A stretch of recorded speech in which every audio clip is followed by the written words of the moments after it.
Hello viewers, you are welcome to part 2 of this video series. Now we've been able to establish the fact that the Sourcefire user agent is able to pull login and log off events from the Active Directory and is been able to communicate that to the FMC. So because of this, FMC now has user to IP address mapping. So now what I'm going to do, I'll go ahead and create identity policy. I'll come here, policy identity. I'm going to create new policy. I'm going to name it, let me just say test, save.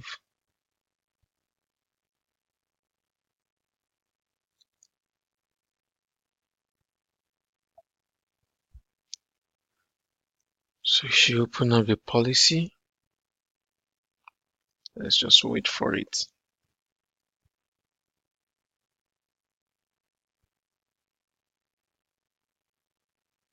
Okay, I'm going to add rule. I'm going to just name it test. Passive authentication, active no authentication. But here we are using passive authentication. Active authentication, you need to do that maybe through browser. You just use that to sign in, username and password, but it's going to be passive. Whereas in the domain, zone is going to be from inside to outside. You can also specify network, maybe source, a particular source network to any destination or any to any, whichever way you want it. And then we'll come to REM and settings. I'm going to choose our REM that has been configured, Active Directory. I'm not doing active, so it's when you are doing active that you need this, but I'm not doing that. So I'm going to click on add.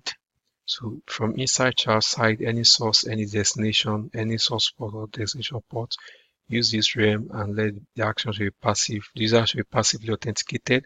That means get the authentication status from Active Directory. That's what it means. So I'm going to save that. So this, if you are doing active authentication, so you need to come here, the server certificate that will be used, the ports, maximum login attempts, active authentication response page, that's the web response page. We are not doing that. So I come to my access control policy, and don't forget, like I used to say, prefiltered SL identity, DNS, malware intrusion, all will be tied into access control policy. If not, that means they are not going to do anything. So I'm going to edit my ACP. And I'm going to add a rule. Let me just say test. It's going to be from inside. It's going to go to outside network. I'm going to leave that any. Just want to test user policy. Wow. This is giving me authentication rules required. Oh, there's something I've not done. That's why it's giving me this. Let me cancel. Yes. I'm supposed to assign the identity policy here to my CP test. Now I come back to my add rule. You can see the caution is no longer there. So I'm going to name it test. And I'm going to leave the network to any user, likewise. I'm going to use user 1 for this specific user. Add to rule inspection. Okay, let me put my IPS. Malware, let me change this to balance. My policy, comments, login, log at beginning, log at end, don't log files, log to event viewer. That's okay. And I'm going to click on save. And I'm going to deploy the policy.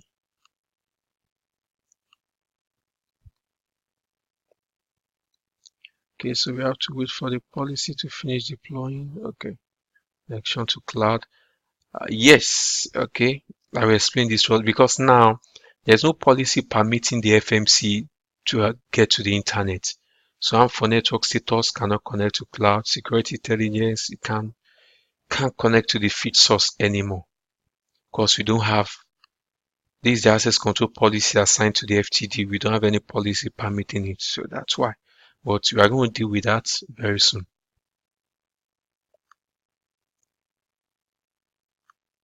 So deployments at 82%, it's 8%.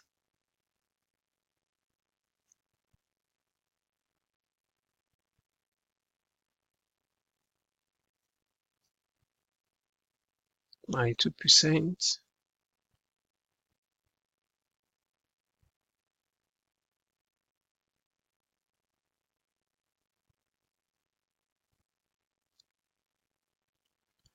$95. Getting close to 100.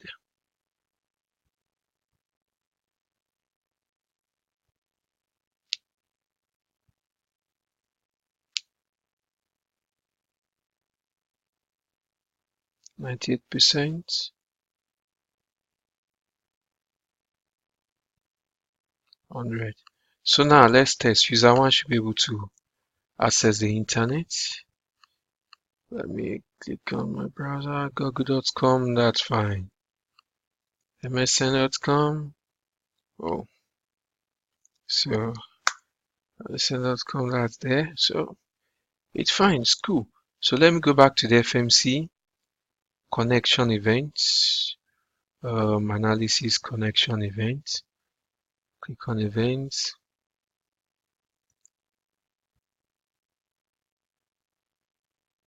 Oh, you can see now. Block. This is my FMC. My FMC is trying to access the internet, but there's no policy aligning it. If you can see, it's eating, should be eating the default policy. Okay, for us to see that. And this is my host. I'm still going to show something. This is my host. It's been allowed. I'll click on table view of connection events so we can see the user. Excellent. Now you can see this is user 1. This is being allowed. User 1. Can see that? It's been allowed. But you can see my FMC. It's using this user TechWise, which I configured on the RAM. It's using it to try to access the internet, but there's no permission for that to access the internet, so it's being blocked. So now what I'm going to do is I'm going to exempt FMC from identity check. For example, your servers in the server subnet or server VLAN, we want to do that for them. So what I'm going to do is this. Okay, I've clicked on edit.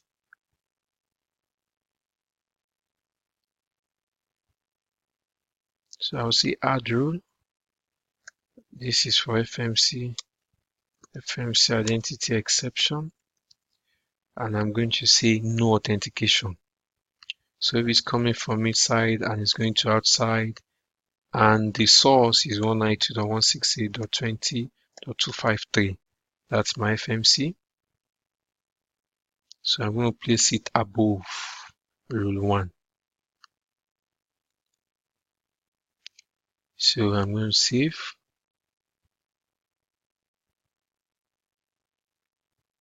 So with this, I have exempted the FMC from identity check. But there's still one more thing I need to do. I need to come to access control and create a rule to permit the FMC, to give the FMC access to the internet. So I'm going to say add. We'll name the rule FMC allow if it's from inside and going to outside. And the network is, I don't have an object configured for it, so that's why I'm typing it here manually. 253 to any destination. We are not doing user ports application. You can see okay, HTTP, HTTPS, and can see DNS. Okay, that's fine. I can also specify ports. Can look for HTTP.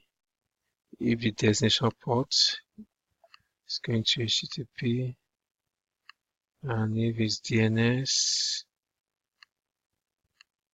I think is all we need over UDP. I'm going to secure, put my IPS policy, malware policy. I'm going to ask it to log at beginning, log at end of connection, and I'm going to click on add. I don't want to log file events. Let me edit that part. I'm going to check that. I'm going to save. So this for my FMC to be able to access the internet. I'm going to save and I'm going to deploy. So because we just make a change for the sake of the FMC, so we have to deploy that. Now, while we are doing that, I'm going to log out from here. User 1 is going to log out, sign out, and let me come here, users active session.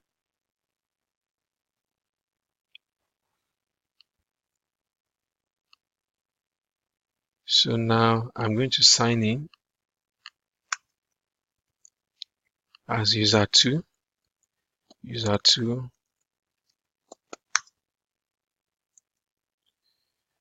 Come back here. Oh. User active sessions.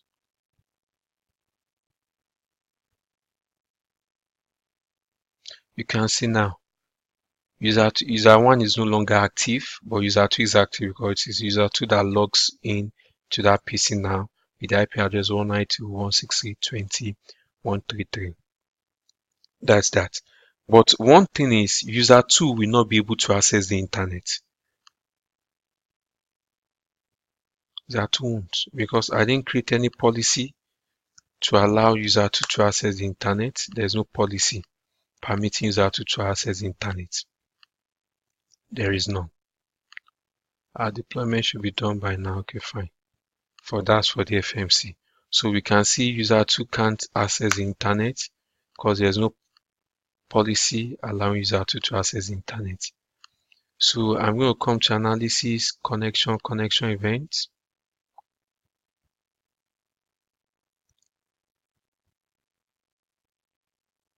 I'm going to click on table view of connection events.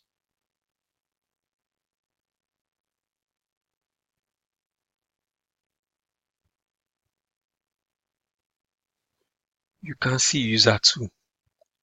User 2 is being blocked because there's no policy allowing user 2. User 2 will be eating the default policy. Like if you can check that from here, you can see access control rule default action. That's what is eating, default action. Now you can see our FMC here. Okay, I think this is the one I did before. It must have been a long time, but I'm going to confirm that. But for the user 2 is eating default action. So no access to the internet for user 2. But for our FMC, okay, yeah, that's it. Our FMC should be able to access the internet now. You can see allowed 192.168.20.253, no authentication required because we've exempted this IP address from authentication. No authentication required, so you can access the internet. You can see that. So that's it. So now user 2 can access, but user 1 can access the internet. So now what I would do is this. Let me quickly show us this before I wrap up this video.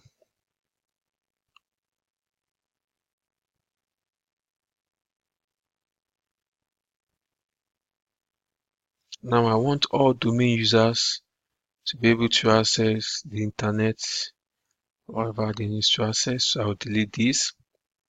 Go and click on, and I'm going to look for domain users. Domain users. So user 1 and user 2 are both members of domain users. So that means user 2 also should be able to access the internet as well as user 1. So I'm going to deploy.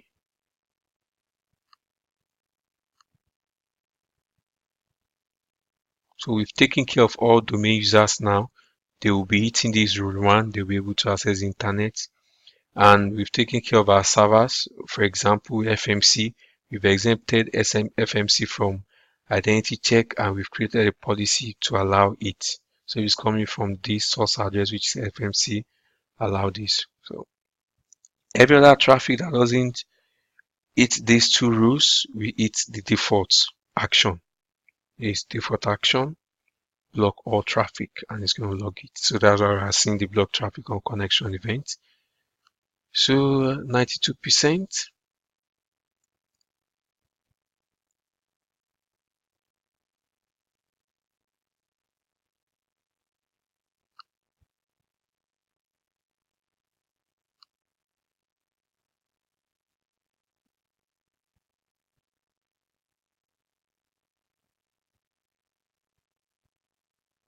Okay, come back to my connection events.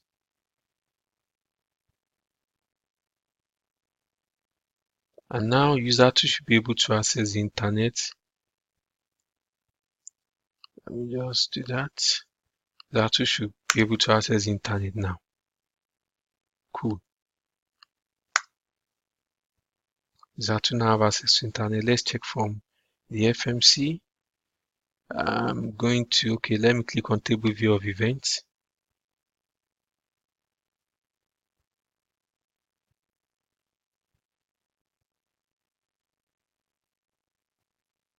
So you can see user 2 can access the internet. So now, because user 2 is also a member of domain user, so every user that is a member of domain user will be able to access the internet.